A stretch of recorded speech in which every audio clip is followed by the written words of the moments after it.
Hello friends, നമസ്കാരം. നമ്മുടെ രാജ്യം അടുത്തിടെയായിട്ട് രൂക്ഷമായിട്ടുള്ള ഒരു കാലഘട്ടത്തിലൂടെ കടന്നുപോയി എന്ന കാര്യം നിങ്ങൾ എല്ലാവർക്കും അറിയാം. അതിൻ്റെ ഫലമായിട്ട് നമ്മുടെ ബഹുമാനപ്പെട്ട പ്രധാനമന്ത്രി നരേന്ദ്രമോദി ജനങ്ങളോടായി സംസാരിച്ചത് സ്വർണത്തിൻ്റെ ഉപയോഗം കുറയ്ക്കുക, അതുപോലെ തന്നെ വീട്ടിലിരുന്ന് ജോലി ചെയ്യാനൊക്കെ അദ്ദേഹം ആഹ്വാനം ചെയ്തുകൊണ്ട് സംസാരിക്കുകയുണ്ടായി. എന്താണ് ഇതിന് കാരണം എന്ന് വെച്ചാൽ നമ്മുടെ ഗൾഫ് മേഖലയിൽ മിഡിൽ ഈസ്റ്റിലുണ്ടായിട്ടുള്ള യുദ്ധം, ഇറാനും അതുപോലെ തന്നെ അമേരിക്കയും ഇസ്രായേലും ഒരു വശത്തും ഇറാൻ മറുവശത്തുമായിട്ട് നടന്ന രൂക്ഷമായ യുദ്ധത്തിൻ്റെ ഫലമായി ഹോർമൂസ് കടലിലേക്ക് അടയ്ക്കുകയും ഇന്ത്യയിലേക്കുള്ള എനർജി സപ്ലൈ, അതായത് ക്രൂഡ് ഓയിലിൻ്റെയും ഗ്യാസിൻ്റെയും ഒക്കെ സപ്ലൈ നിലയ്ക്കുകയും ഇവിടെ രൂക്ഷമായിട്ടുള്ള എനർജി പ്രശ്നം ഉണ്ടാവുകയും ചെയ്തു. അതിൻ്റെ ഫലം നമ്മുടെ അടുക്കളയിൽ വരെ എത്തി എന്നുള്ളത് നമുക്കെല്ലാവർക്കും അറിയാം. ഗ്യാസിന് വില കൂടി, പെട്രോളിയം ഉൽപ്പന്നങ്ങൾക്ക് വില കൂടി, അതിൻ്റെ ഫലമായി സാധനങ്ങളുടെ വില വർദ്ധിച്ചു കൊണ്ടിരിക്കുന്നു.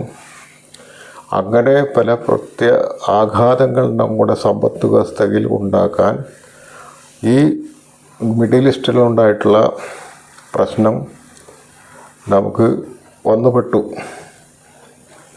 അപ്പോൾ നമുക്കൊരു കാര്യം മനസ്സിലാക്കണം. എന്താണത്?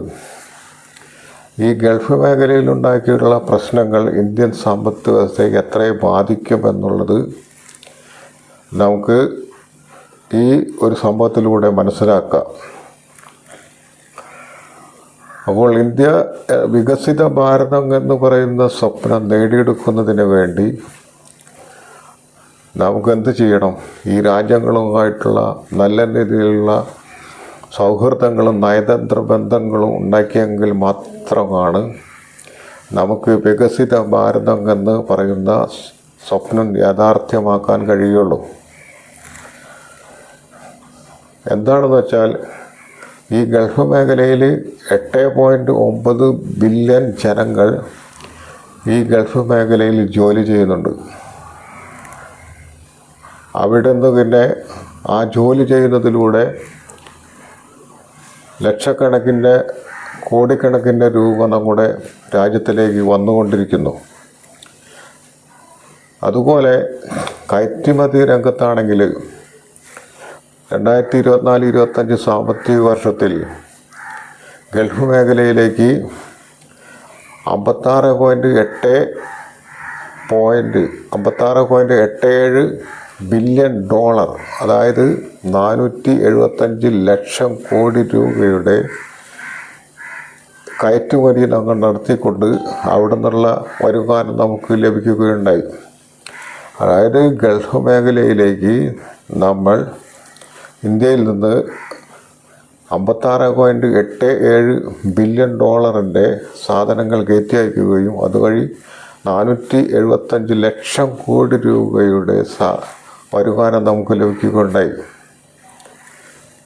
അതുപോലെ നമ്മുടെ ഇന്ത്യക്കാർ ലോകത്തിൻ്റെ പല ഭാഗങ്ങളിലായിട്ട് ജോലി ചെയ്യുന്നുണ്ട്.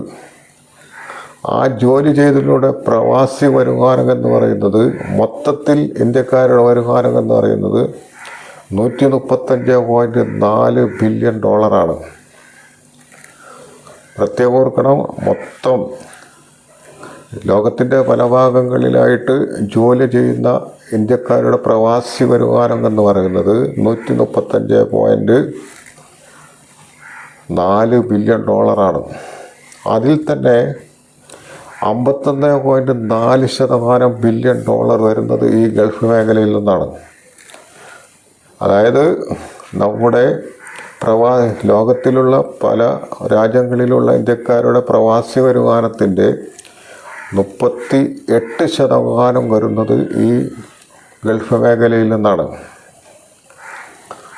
അങ്ങനെ ഈ രാജ്യങ്ങളുമായിട്ടുള്ള നല്ല ബന്ധങ്ങൾ ഉണ്ടാക്കിയെങ്കിൽ മാത്രമാണ് നമുക്ക് നമ്മുടെ രാജ്യം സാമ്പത്തികമായിട്ട് മുന്നേറാൻ സഹായിക്കുകയുള്ളൂ.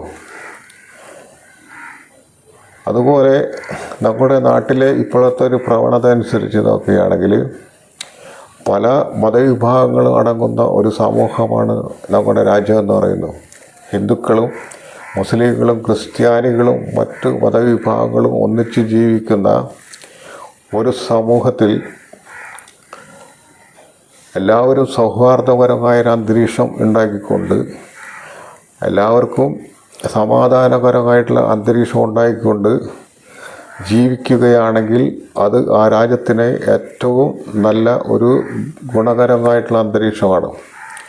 ഇവിടുത്തെ പുതിയ പ്രവണത അനുസരിച്ച് നമുക്ക് കാണാം, മുസ്ലിം ജനവിഭാഗത്തിൻ്റെ നേരെ വാളാവുന്നൊരു പ്രവണത. മുസ്ലിങ്ങളും ഹിന്ദുക്കളും തമ്മിലുള്ള സംഘർഷങ്ങൾ നേരിയ തോതിൽ നടക്കുന്ന പല സംഭവങ്ങളും ഇന്ത്യയിലുണ്ടായിട്ടുണ്ട്. അങ്ങനെ ഒരു അന്തരീക്ഷം ഉണ്ടായിക്കഴിഞ്ഞാൽ അത് നമ്മുടെ രാജ്യത്തിനെ വളരെയധികം ദോഷം ചെയ്യും. അങ്ങനെ രണ്ട് മതവിഭാഗങ്ങൾ തമ്മിൽ ഏറ്റുമുട്ടിക്കഴിഞ്ഞാൽ അവിടെ ലക്ഷക്കണക്കിന് രൂപയുടെ നഷ്ടം, നമ്മുടെ രാജ്യത്തിൻ്റെ വികസനത്തിന് വേണ്ടി ഉപയോഗിക്കുന്ന പണം മുഴുവൻ ചിലപ്പോൾ സമാധാന അന്തരീക്ഷം സൃഷ്ടിക്കുന്നതിന് വേണ്ടി മാറ്റിവെക്കേണ്ടി വരും.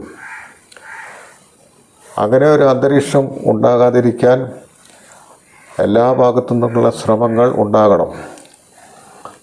അപ്പോൾ മുസ്ലിം ജനവിഭാഗത്തിൻ്റെ നേരെ അക്രമങ്ങൾ അഴിച്ചുവിടാതെ അവർ ഇവിടെ ജനിച്ചു വളർന്ന നമ്മുടെ സഹോദരങ്ങളാണെന്ന് മനസ്സിലാക്കിക്കൊണ്ട് അവരുമായിട്ട് നല്ല സൗഹൃദങ്ങൾ ഉണ്ടാക്കിക്കൊണ്ട് ഒരുമിച്ച് നീങ്ങിയാൽ മാത്രമാണ് നമ്മുടെ സാമ്പത്തിക വികസനം നേടിയെടുക്കാൻ കഴിയുള്ളൂ. ഇവിടെ ഈ നടക്കുന്ന അക്രമങ്ങളും മതത്തിൻ്റെ പേരിലുള്ള അക്രമങ്ങളൊക്കെ ലോകം അറിയുന്നുണ്ട്. മാധ്യമങ്ങൾ വഴി, ദൃശ്യമാധ്യമങ്ങളും വിദേശ മാധ്യമങ്ങളൊക്കെ വഴി ലോകം അറിഞ്ഞുകൊണ്ടിരിക്കുന്നു. അതുകൊണ്ട് തന്നെ ലോകത്തിലെ ഇന്ത്യയോടുള്ള ആ സമീപനത്തിലൊക്കെ വളരെ മാറ്റങ്ങൾ വന്നുകൊണ്ടിരിക്കുകയാണ്. അപ്പോൾ എനിക്ക് പറയാനുള്ളത്, ഇവിടെ ജനിച്ചു വളർന്ന ഏത് മതവിഭാഗത്തിൽപ്പെട്ട ആളുകളായാലും സൗഹാർദ്ദപരമായ അന്തരീക്ഷം ഉണ്ടായിക്കൊണ്ട്, സാഹോദര്യം ഉണ്ടായിക്കൊണ്ട്, മറ്റു രാഷ്ട്രങ്ങളെ ആദരവ് പിടിച്ചു പറ്റിക്കൊണ്ട് അവരെ വെറുപ്പിക്കാതെ അവരുമായി നല്ല നയതന്ത്രങ്ങൾ ഉണ്ടാക്കിക്കൊണ്ട് ഇമ്പോർട്ടിങ് എക്സ്പോർട്ടിങ് ഒക്കെ നല്ല രീതിയിൽ മികച്ച രീതിയിലാക്കിക്കൊണ്ട് രാജ്യത്തിലെ ജനങ്ങളുടെ ക്ഷേമത്തിനും അഭിവൃദ്ധിക്കും വേണ്ടി പ്രവർത്തിച്ചെങ്കിൽ മാത്രമാണ് വികസിത ഭാരതം എന്ന സ്വപ്നം നമുക്ക് ഉണ്ടാകാൻ കഴിയുള്ളൂ. അല്ലാതെ ഈ വക പ്രവണതകൾ, ഞാൻ നേരത്തെ പറഞ്ഞ പ്രവണതകൾ ലോകം അറിഞ്ഞു കഴിഞ്ഞാൽ, ഈ അറബ് രാഷ്ട്രങ്ങളുമായിട്ടുള്ള സൗഹൃദങ്ങൾ നിലച്ചു കഴിഞ്ഞാൽ അത് നമുക്ക് വളരെയധികം പ്രത്യാഘാതങ്ങളുണ്ടാക്കും. നമ്മുടെ രാജ്യം വീണ്ടും രൂക്ഷമായ പ്രതിസന്ധിയിലൂടെ കടന്നു പോകുകയും ജനങ്ങൾ ദുരിതത്തിലാക്കുകയും ചെയ്യും. അപ്പോൾ ഞാൻ പറഞ്ഞു വരുന്നത്, എല്ലാവരും സഹോദരന്മാരെ പോലെ സൗഹാർദ്ദപരമായി ജീവിച്ചുകൊണ്ട്, ലോകത്തിൻ്റെ ആദരവ് പിടിച്ചുകൊണ്ട്, അവിടെ നിന്നങ്ങോട്ടുള്ള വരുമാനം വർദ്ധിപ്പിച്ചുകൊണ്ട് നമ്മുടെ രാഷ്ട്രത്തെ വികസിത ഭാരതം എന്ന ലക്ഷ്യം പ്രാപ്തരാക്കാൻ നമ്മൾ എല്ലാവരും തുനിയണം. ഈ കാര്യങ്ങളെല്ലാവരും മനസ്സിലാക്കാൻ വേണ്ടി പറഞ്ഞതാണ്. ഇത്രയും പറഞ്ഞുകൊണ്ട് നിർത്തുന്നു. വീഡിയോ ഇഷ്ടപ്പെട്ടെങ്കിൽ ലൈക്ക് ചെയ്യുക, എൻ്റെ ഈ ചാനൽ സബ്സ്ക്രൈബ് ചെയ്യുക. വീണ്ടും കാണാം അടുത്ത ഒരു വീഡിയോയിൽ.